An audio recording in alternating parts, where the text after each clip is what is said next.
Hello, everybody. My name is Robert Barden. I'll be the host for today's webinar on the topic of managing the right species on the right site.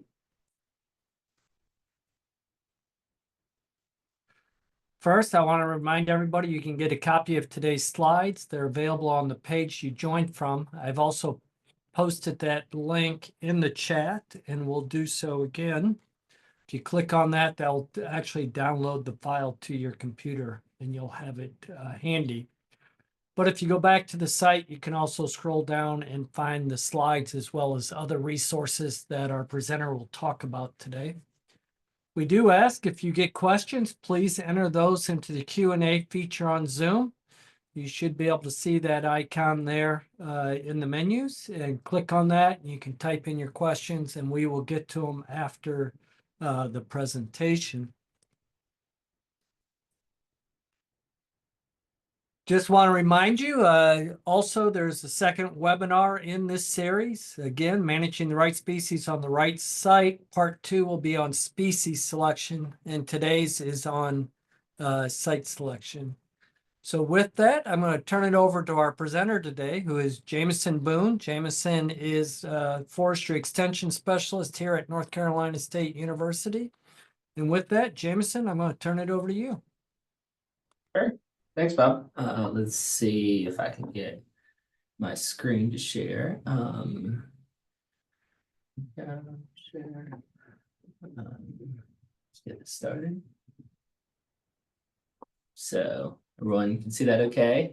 So again, yeah, we're talking about some site selection today. So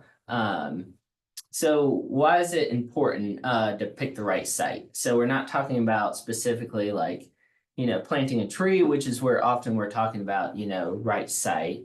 Kind of talking about forests and managing trees on a whole, specifically for, large scale or just commercial forestry. There's kind of a focus in the last few years as we get more disturbances on building a resilient forest, which with maybe more conservation-minded landowners who want long-term forestry options. There's parts of the state with changing timber markets, some fewer timber markets, specifically pulpwood markets in parts of the state, where maybe it's a lot more attractive to have higher-end products. We're thinking about these stands, what's going to happen in 50 or 100 years. Instead of, where for right now, some of those options may be limited. And we have fewer wasted dollars. So it's preventing landowners from, investing a lot of money into site prep or, doing some practices that may not result in what they want. So we also, that's kind of the negative side and some closures, we also have some expanding timber markets in our state. So some of our high-end markets, whiskey barrels is kind of a big deal. There's a whole initiative around white oak to increase the supply for whiskey barrels long-term. They're kind of a high-end product for specifically white oak, has to be white oak. And buyers will come from all over the place to buy them. We have some mass timber products coming online, so we're just excited to see where that goes. As far as how those products get developed, mass timber is kind of just large wood products that can either be glued together or there's cross laminated, then there's glue lam that's like large beams, think of like boards glued together. If you go in the airport, the Raleigh-Durham Airport, you can see some of these big beams. And then telephone poles have been around forever. Some long-term like longleaf that has really good straight, tall trees, maybe going into telephone poles. We have some emerging markets as well for carbon credits. So there's a lot of interest in managing some long-term trees where people will actually pay to have trees not cut, at least for a period of time. Those carbon credits get paid to landowners, for carbon storage, to have, if you might, someone might raise money, a company, to offset some other carbon that they're causing by, increasing the carbon supply. Trees do a great job at storing carbon, both in the soil and above ground. And then wood pellets. So, we're not really sure how the wood pellet market's going to develop. But if it does continue to develop, it's a way we can kind of get rid of poor quality products and then focus on some of these high-end products. So kind of wanted to get a little engagement and just see some fun facts about our forests in the state. So what is the most common timber type in North Carolina? So I want to see kind of in the poll what people think it is. If it's poplar, loblolly pine, some oak hickory, or cypress gum. So I'll let y'all fill in the poll.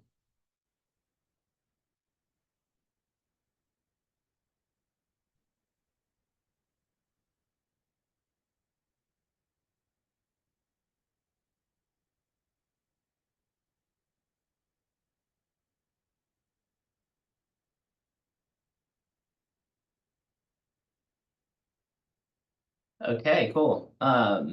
Looks like we have a good diversity of the answers, kind of centering around loblolly and shortleaf with 45%, and oak and hickory with 43%. I'm glad y'all answered that because that's pretty close to what's true. Let's see, let's close it. Let's go to the answer. So yeah, y'all were spot on. So oak and hickory forest types, 38% of our forest, which is a large amount, especially with the focus on loblolly historically. We still have a huge proportion of our forest in oak.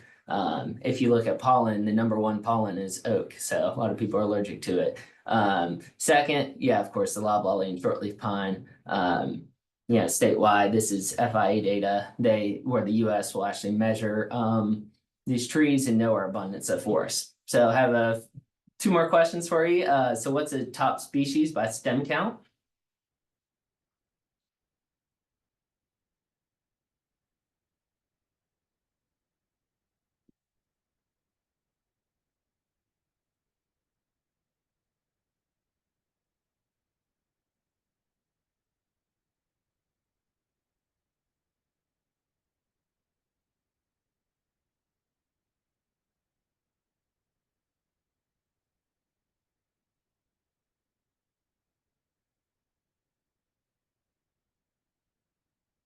All right. So I got to trick at least some of you a little bit. I got a good mix of answers. So 19% put sweet gum, 35 loblolly, 19 white oak, and 27 red maple. Well, click back on it. Yeah, there we go. There's the answer. So loblolly pine is just barely the most common. Second is red maple, and third is sweet gum. Now this kind of is a indicator of why we need to talk about managing trees. It's not so much a passive thing. If you look at the number 2 and number 3, sweet gum is able to be managed in some parts of high quality for certain products. But there's a lot of stands in the Piedmont that are naturally, if without additional management, coming back naturally, old fields, that sort of thing. Red maple throughout the whole state has very limited in how you can actually use red maple. It's considered a soft maple, so there's pretty limited use. But if it's coming in a lot of areas where it naturally, historically shouldn't be, especially in these upland areas where, we may have fire to control it. It's our number 2 by abundance. So it's not a lot of it's not big.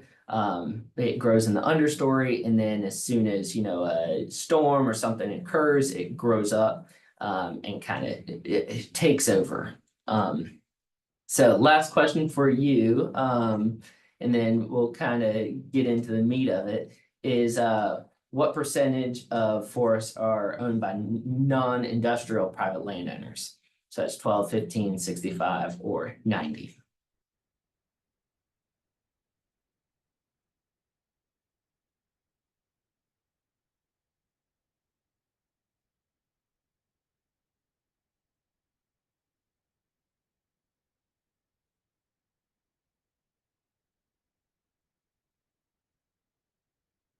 So I got one comment, at least 65.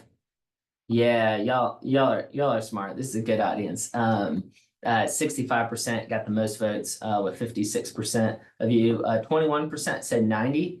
I thought about kind of being a little bit more tricky and putting 82. Let's see, so 65%.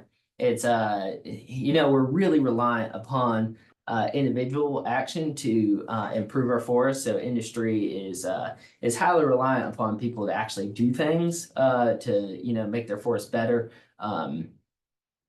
Especially when we look at hardwoods. Pine is our industry. But we have 18% federal and state. Those are usually at the coast and the mountains. And then the rest is industry and nonprofits. So about 17% is industry. So we do have a growing industry land in North Carolina. Historically, some of the percentage for industry was higher. A lot of it was sold off old paper mill land. Now it's owned by non-industrial private landowners. So, when we look at a stand, it all starts with a forest management plan. It will outline your timber types and management options. Today, we're really going to talk about timber types. And then you can contact a forester for individual assessments of your property, and they'll kind of tell you some of this. The idea today is just to get you familiar with some of these types and get you thinking about, okay, when I get this recommendation, is it right? Or should I ask more questions? What things should I be thinking about that's reasonable on this land? And we're going to start with a landscape view rather than, it's kind of, I'm a forester. I think about, mostly timber trees. So, you may say, oh yeah, this is, there's all these other trees here too. You're right. There's a lot more diversity. You could get as specific as you want on each type, and there's resources out there you can look at. And so you have lots of options on each land, and we want to pick the one that's right for you. So some outside considerations when doing any type of harvest or any type of management activity, your distance to market. So I don't say, I don't say specific distance. Well, it really matters on what you're selling. Generally, the lower value the product, either you need a lot of it or to be close to a market. So if you're way outside of pulpwood, which is the lowest value product for it's a fiber product, goes into paper or cardboard. They need a lot of it, but they're usually looking closer than maybe like whiskey barrels, where they may be going hundreds of miles to find the right trees. Your size of harvest. Generally, we say, a lot of people will say 30 acres for certain regular pine management. Oaks or high-end products can be less than that. There's some ratio of, people say, I want this amount of loads of whatever product before they're willing to come on the track. When you cut tracks, it takes a lot to move equipment. So that size of your area, you think about, okay, what is the minimum? What kind of harvest recommendations can I actually pull off? Well, if you have a lot of land, you may be able to pull off a lot and do some pretty cool stuff, just depending on what you have. Who is giving advice? You really want to have someone that is representing your interests, someone that, may not be tied, at least as your first recommendation. Of person that actually does the work is usually either a logger or a timber buyer. There we have their list of consultant foresters the State Forest Service provides. Have the link in the website in the slide materials. So you want someone representing you and someone knowledgeable. So a forester that actually knows the area. And then think about when, before you come up with a plan, come up with a budget. Think about how much stuff costs, whether you're doing some type of timber improvement. Sometimes if it's natural stands, it may not actually be cheaper. It may cost more. If you're able to get what you want out of a stand, then it's worth it. If not, then you're actually just kind of throwing money away. So you really want to know your budget, because once you do something, if you're not willing to invest, it can turn out to be much worse than you want. So how to evaluate tracks? We're looking at the current species, both the overstory trees, what we're actually cutting, and then the understory trees. So when we were talking about red maple, if you have all red maple in the understory and you cut it, what's going to come back if you don't put additional like prescribed fire, or herbicide or some type of work into it, you're going to get that maple back, and it's not going to be profitable for future generations.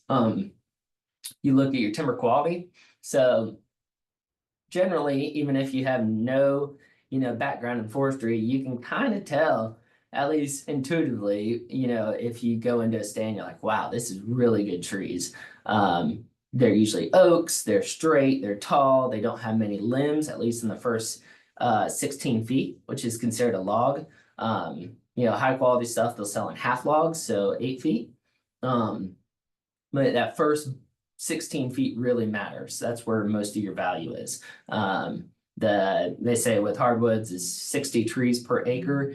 It brings in most of the value, 75+% of the value on a track. So having some of those high value trees really matters. Your topography. So we'll get into a little bit why that matters. The more topography you have, the more expensive or harder time you can get someone in there to cut it. For a lot of mountain terrain, it's still hand cut.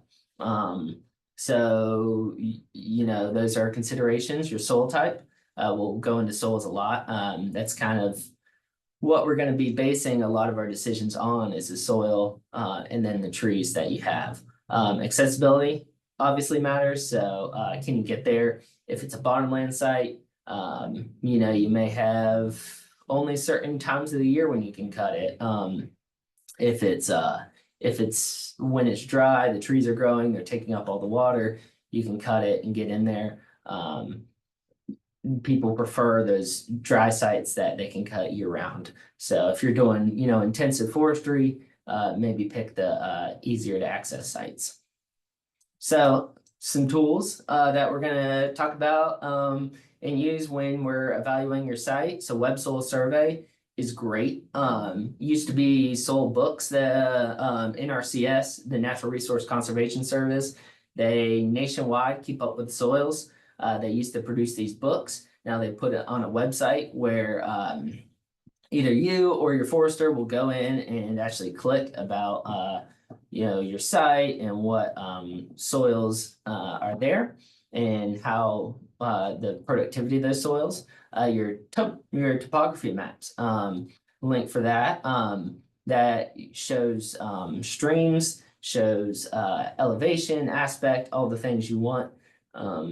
If you're looking at buying land, your topo maps is your best friend, just to look at doing any sort of planning.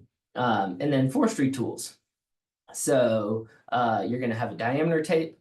You're going to have the measure the diameter trees, increment bore to get the age and how that tree is growing.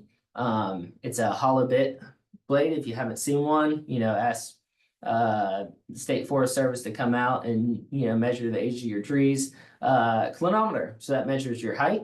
And those two things, your age and height, can tell you how productive that stand is.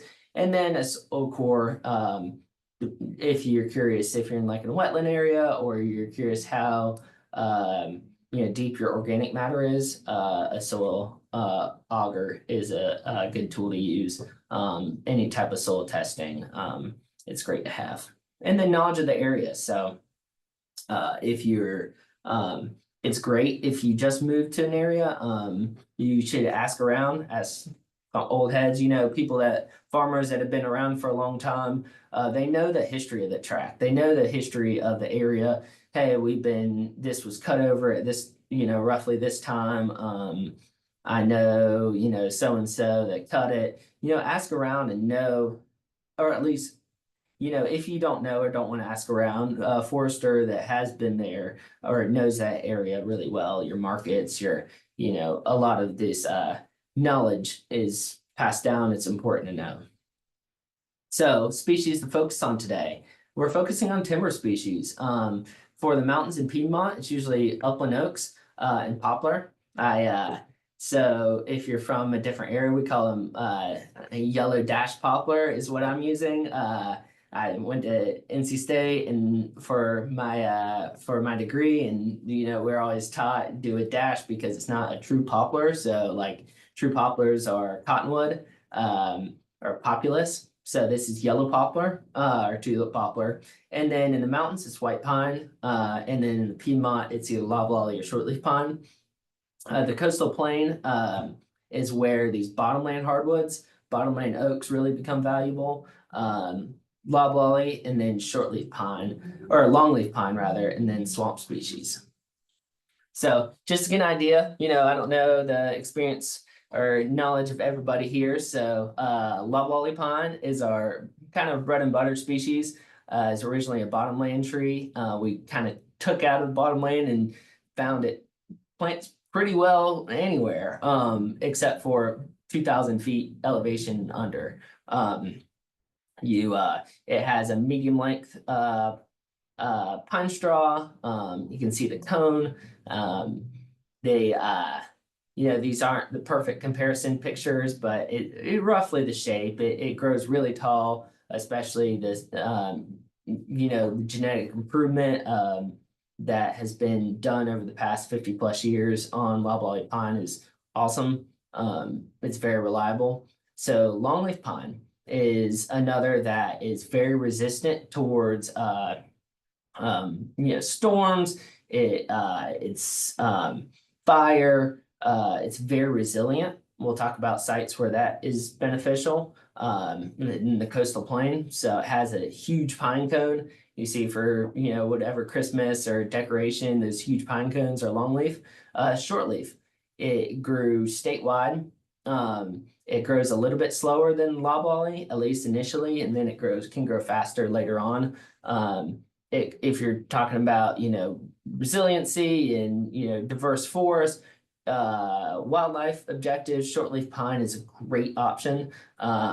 It has shorter, true to its name, has shorter needles, and so it lets in more light so that other trees can grow alongside of it. It's very resilient towards fire. And then white pine. So white pine is kind of a mountain option. We don't talk about it a ton in North Carolina, except it is valuable. In the 80s, it was planted all over the mountains. Certain sites are changing over. We're thinking about yellow poplar, but it's still a valuable tree. It's valuable nationwide, or at least in the eastern side of the states, and Canada too. So what do some of these sites look like? Just to kind of get a picture. So these are upland sites. These are oaks, hickory, poplar, bottomland sites. These are like cherry bark oak. These are red oaks that grow really well in these bottomland areas. They can handle periodic flooding or frequent flooding as long as those waters recede. Swamp white oak, sweet gum, and ash. And then you have your swamp species that can handle inundation for extended periods of time. So our three regions, kind of going to go over the whole North Carolina state. So hope you're ready, buckle in. Gonna start at the mountains. So we have Highway 77 that cuts across, and we're used to talking about that for separating, okay, this is mountains and this is Piedmont. It's a little bit arbitrary, but elevation is a big part of it. You can see, you can break it down further, you can break it down much further than this. But that dotted line, where Western Foothills and Appalachian Summit is what we're going to talk about for the mountains, the Piedmont, and then where the fall line is on the eastern part of the state is the coastal plain. There's a patch right near that fall line that's we call the Sand Hills. It's somewhere in between Piedmont and coastal plain, but really sandy sites that is also there. So for the mountain landscape, let's talk about what you need to be thinking about if you're in the mountains. So we're extremely varied. It's, you know, as far as if you look at a map that has diversity of forest, it's you know, pretty dark, whatever scale they want to use. Species are dependent mostly on elevation, so 45,000 feet, and then 2,000 feet for loblolly, but we're, you know, most of these sites are all above, mostly above 2,000 feet for elevation aspect, which is the way land's facing. So if you're on it and looking a certain direction, that's the aspect. Slope positioning, if it's sheltered or exposed, soil type, so which is influenced by all these things, and then past land use history, so disturbance. We'll talk about it more next week, but land use really impacts what species you have. If it's being cut over or extractively logged a few times, if it's, you know, hasn't been disturbed in a while, all those things impact what species you have.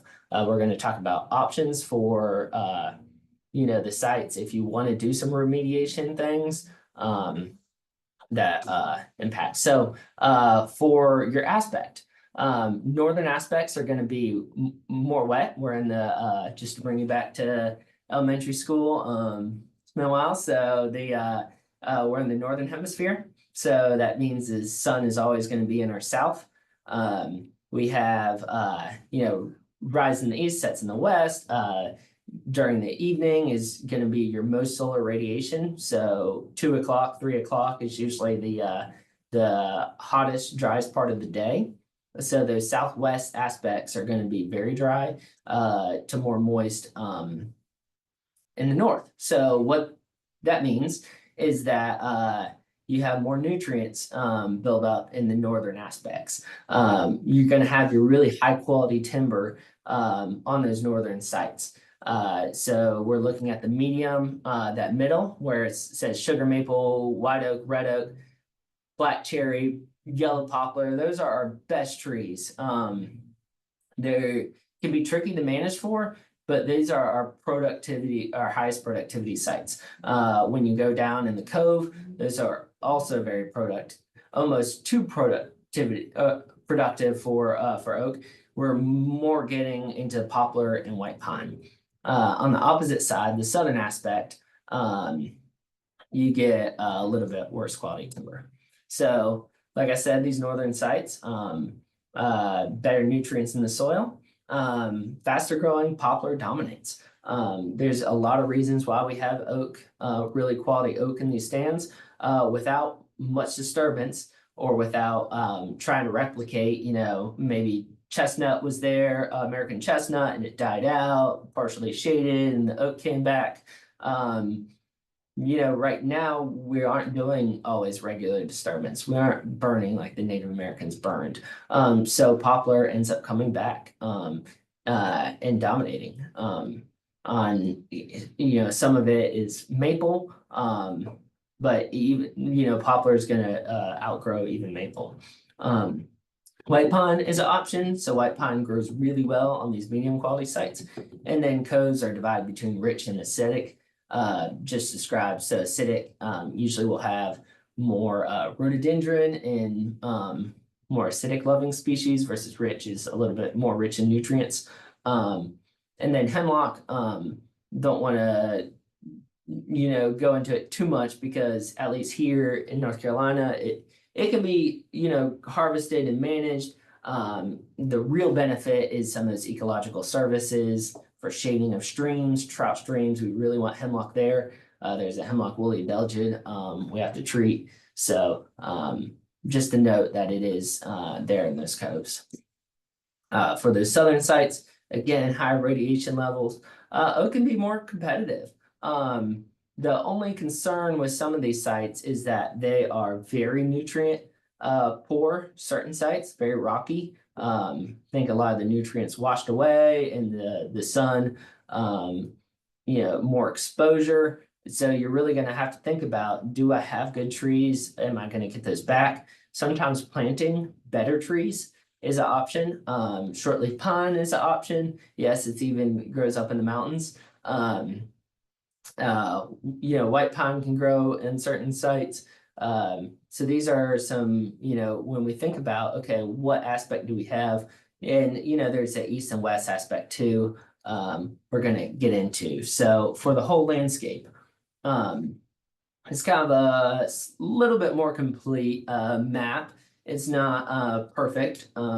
This is a little bit of or very much a simplification, but it kind of tells us where we can expect stuff. So you get those cove hardwoods, really quality, yellow poplar stands, and where it starts to slope down. Hemlock, certain aspects is west aspects and south aspects. We get pine in the medium part of the slopes, and then we said oak hickory was our number one forest type. It's spread throughout the stand. That spruce fir, if you go up on the parkway and want to see some natural spruce fir, you can go high up there and see it. Mount Mitchell, those grassy balds we start seeing up there, and then Heath bald is rhododendron. So rhododendron, it gets kind of covers a lot of the higher elevation areas. So for tree productivity, how are we deciding what trees are actually, that we have the rough areas? Okay, I'm roughly in the right area. What does the soils tell me?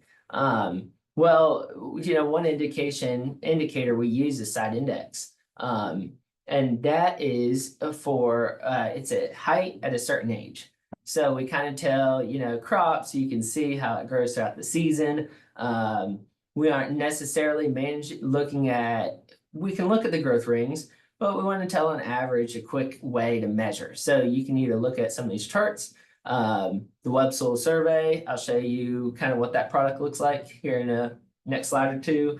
But you can measure it and look at one of these charts. So let's say you have like a 30-year-old tree that's 80 feet in height. You can kind of put that on this chart and then see what your productivity is. It's a way to compare between trees. So and that's what's important is same age. They're assuming it wasn't planted, assuming it just naturally grew up. So just to know kind of what this product looks like, you click, if you can get reports and all these things from Soil Survey. This is one I pulled. It tells your different soil types, and then tells the productivity. So is it perfect? No. Is it one tool? So we want to use all the tools we have. So we know kind of what we have out there, where we're at on the slope, and then we can look at productivity. So this is from the Piedmont Very Common Soil Types. You can see these bottomland sites are very productive for a lot of tree species. And then the upland sites, not as much. So just wanted to show you what that looks like. There's a tool that shows your trees you can manage for. Now, is that complete? No, but it just shows a couple trees. You can roughly be in the right area, especially if you don't have a lot of forestry knowledge. It kind of gets you roughly in the right area. So how do we use it? So we have we kind of have some of these side indexes. So for oak, let's say it's less than 65 feet tall at 50 years old. Oak is favored in those areas because it can handle some of these poor quality sites. But is it the best? No. A planted pine can do better. So we've genetically improved pine, even white pine, and it can do generally grow better, except for really poor quality sites. Medium sites is kind of our sweet spot for oak. So it's where, other trees aren't going to outcompete it always. If we do some type of management, these are the 65 to 80 feet tall is kind of our sweet spot where we can do some management activities, and then productive sites, 80 plus. So poplar versus something else. These are your best sites. So 80 to 100 is kind of 100 feet tall, is pretty tall. It's a great site for poplar. White pine is going to do about equally below 100, but poplar, it's not even worth it. You may have some oak in there.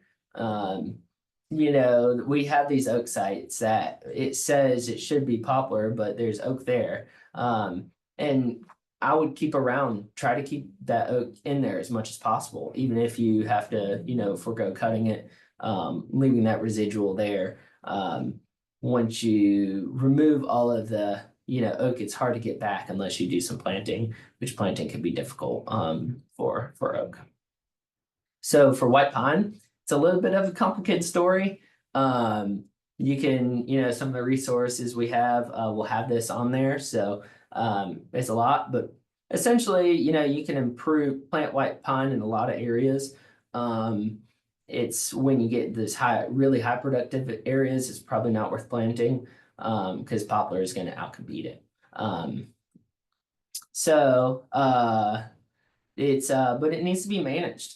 When you think about, okay, I want to improve this area, should I plant, should I not? Just think about what the future, what you want that future to look like. It needs to be sprayed, it needs to be thinned, it needs to be, harvested and replanted at some point.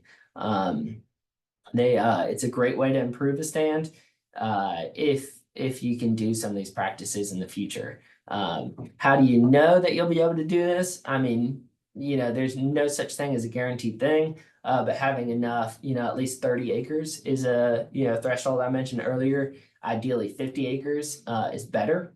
And then you have to have land that, you can run machinery on.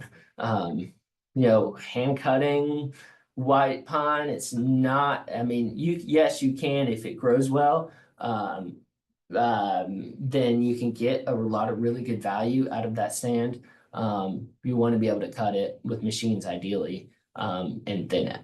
So kind of transitioning now to the Piedmont. What are some things in the Piedmont we're looking at?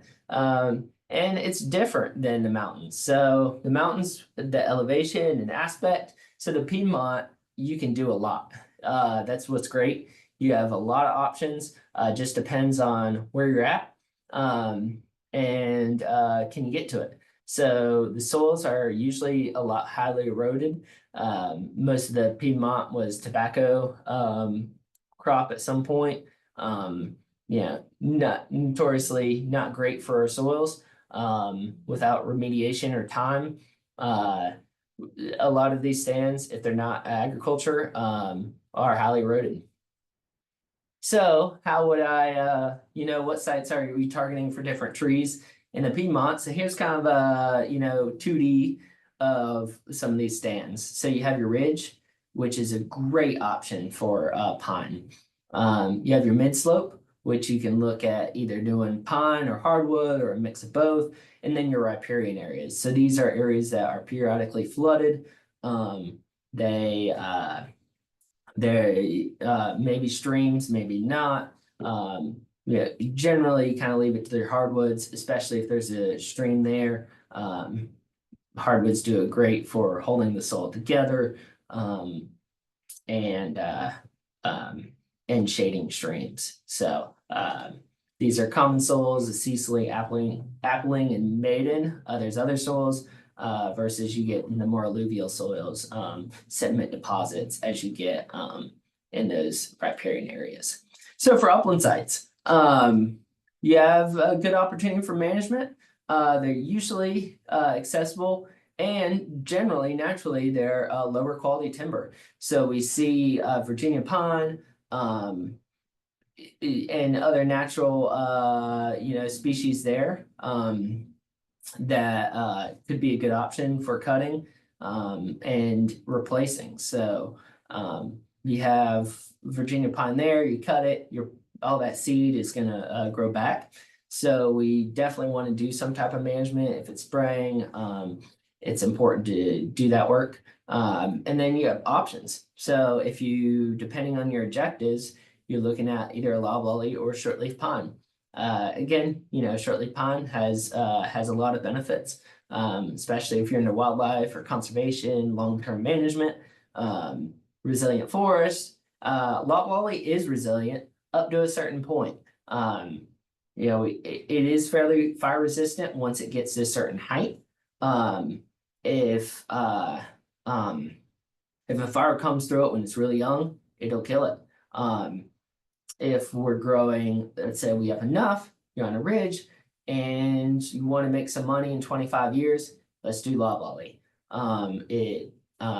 Shortleaf, if it gets burned over when it's really young, it can resprout.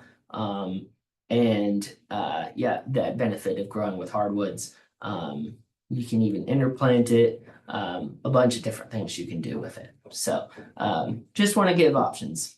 So for your side slope, remember, the more slope, the more difficulty. I've seen stands that have been planted and then they're looking at getting it thinned.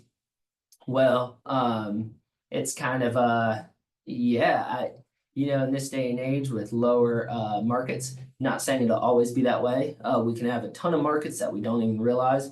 And if they come back or come to your area, then yes, maybe plant those more difficult tracks.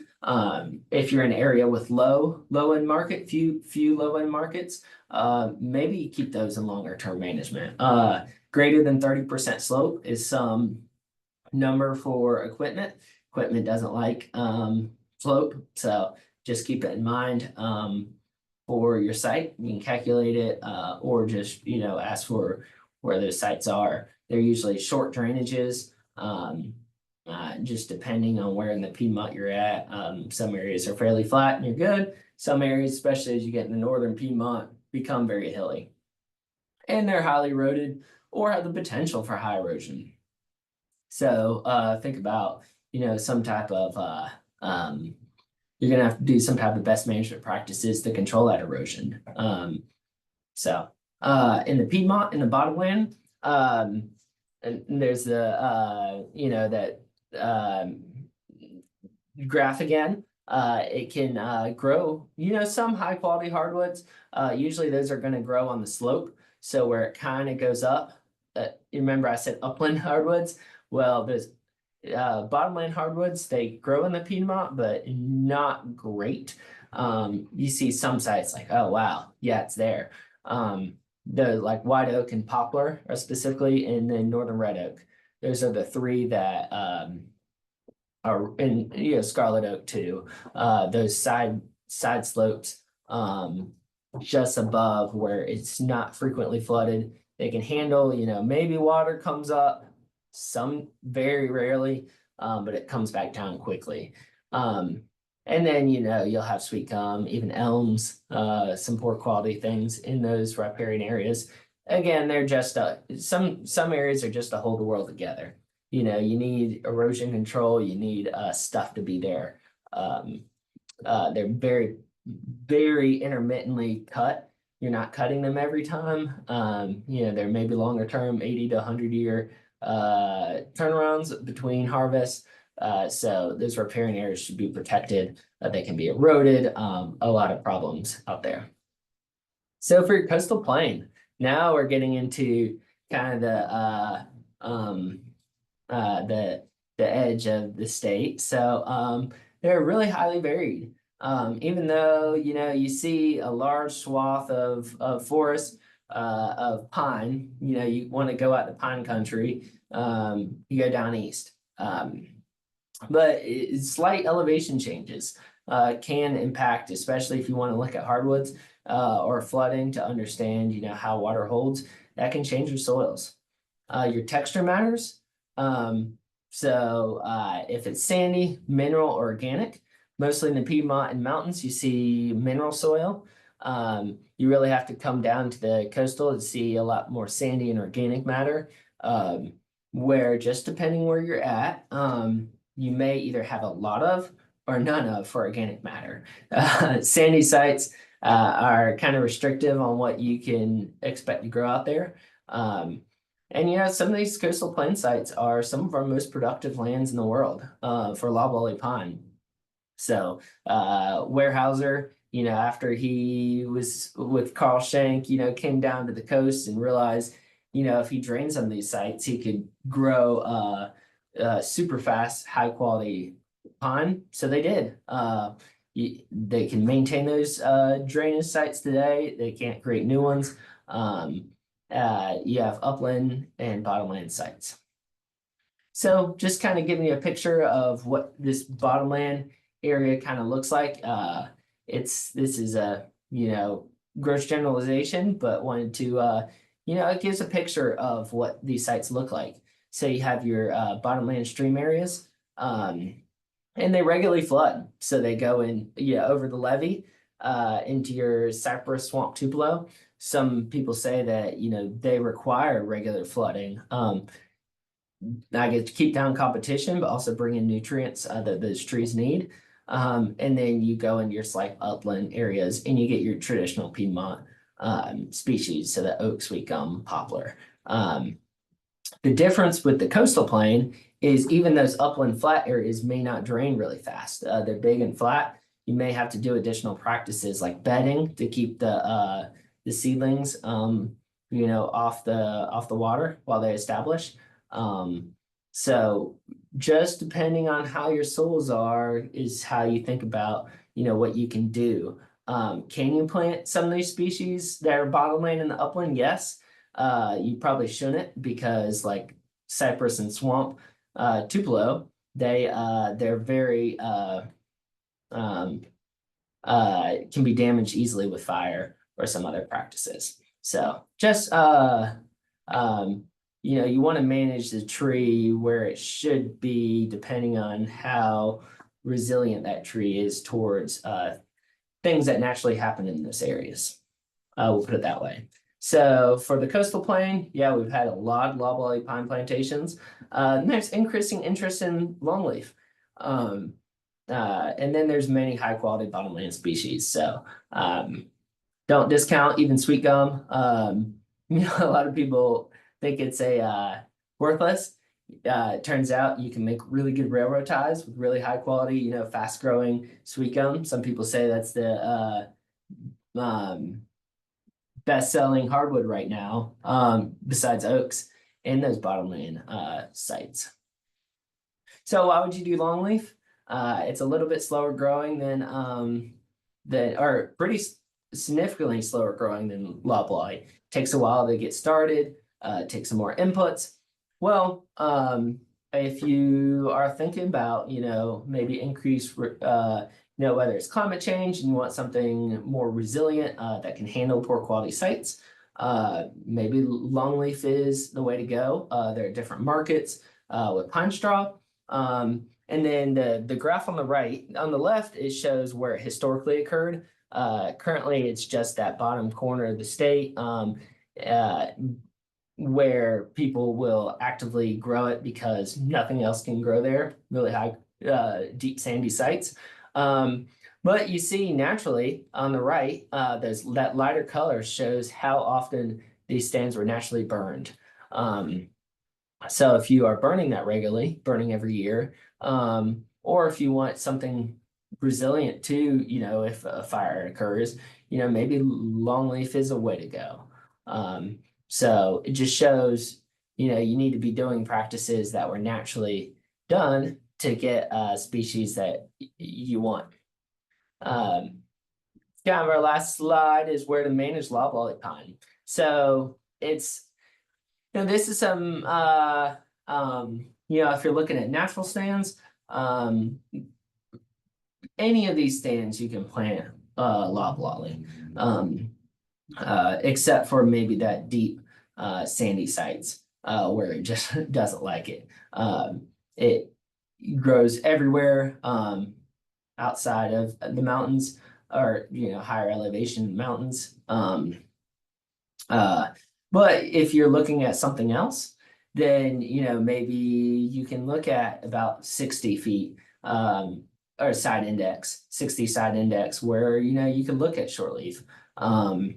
If you want a yellow poplar, maybe that 85 to 90, you can grow them intermittently. And then or bottomland oak. So that's what I had. Want to point you some resources that through extension. So if you want to look at how to identify some trees, we have a great gardener toolbox through our horticulture department. And then we have our forestry extension webpage, forestry.ces.ncsu.edu. If you want to learn more about site index, all those things, that's there.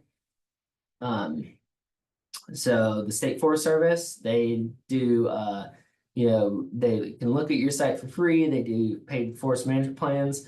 They have a bunch of resources for contractors and consultant foresters that can sell your timber.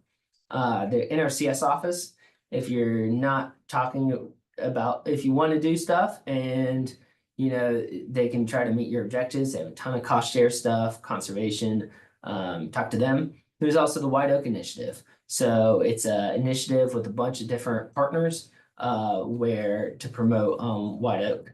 A lot of that money came from Whiskey Barrel. So here's my contact information. If you have any questions about your specific stand, please reach out, and happy to try to answer some of that, and reach out to some local people as well. So that's what I had for today. Let's see if I can get to stop share.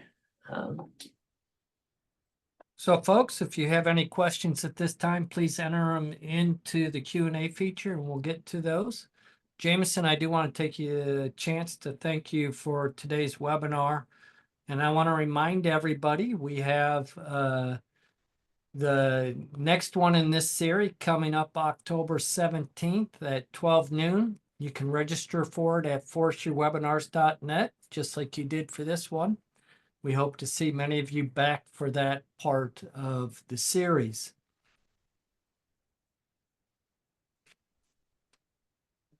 At this time, it doesn't look like we have any questions. So with that, I do want to wrap this up. Thank you all for participating today. And please do register for the second webinar. We will see you. It looks like we do have a question.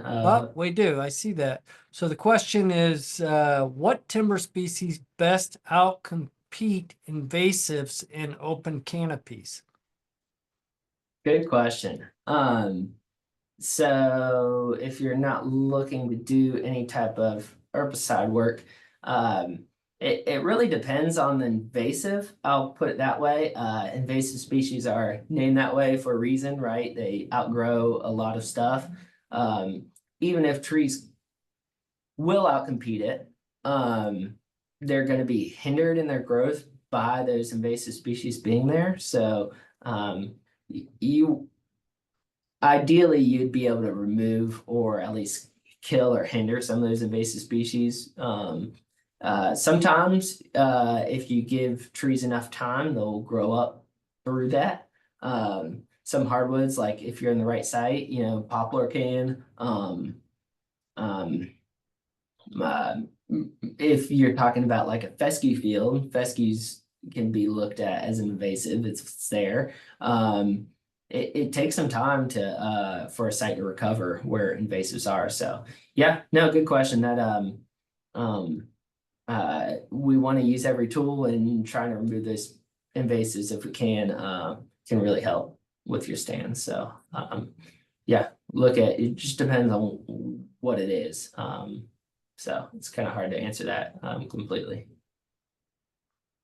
All right. Thank you, Jameson. I do not see any more questions at this time.